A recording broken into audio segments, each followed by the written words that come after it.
we keep it super organized by property type that I'm doing, right? Mind you, I also do private lending. I also do land.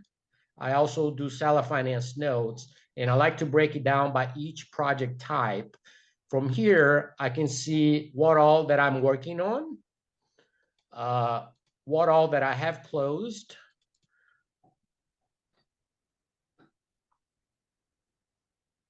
and also, obviously, we don't get every property that we buy, but I keep records of everything that I've made offer on. So if I go under my old file, I can go back and visit properties that I made offers months ago, and I can revisit and have everything ready.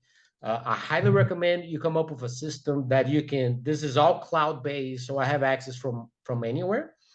Uh, but this is an example of that property I was just talking about that we bought it. So I always like to use the same labels, and I keep everything here handy, so everything is very easy to get to.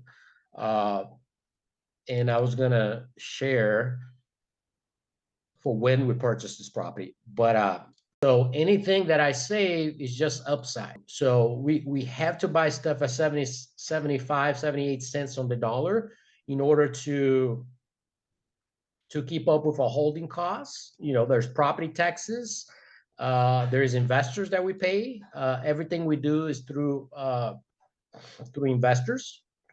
So they expect a good return, and that's how we keep them coming back. Uh, we have several ways that we do our offer, and that ties into one of the biggest deal killer if you don't buy it at a discount big enough. Our max offer is going to be a 10% net profit, and then we go all the way to 20% net profit. And this is what it looks like in a little bit. So by just doing some manual inputs, I have all this data available. If I'm picking up a deal from a wholesaler, I'm going to start a little more aggressive.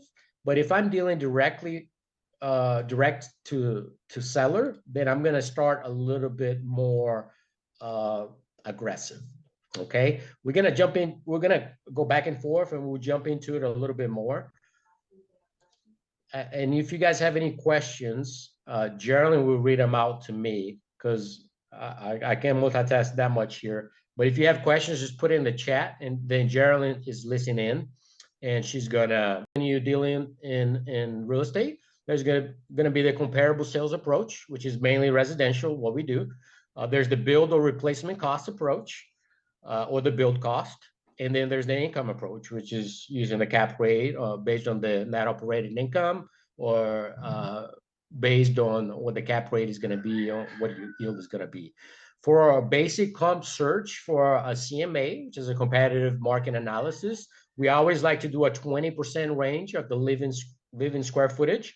We do 10 years plus or minus. So if the house was built in 1970, I'm going to look at 1960 to 1980.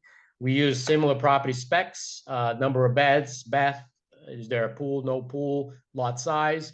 We use same or similar subdivision. We stay close to our subject property, you know, a quarter mile to half a mile radius. The recency, something that sold within the past 6 months. You're looking for 3 to 5 real comps. And in a perfect world, if you have 5 comps using the fields above, it's great.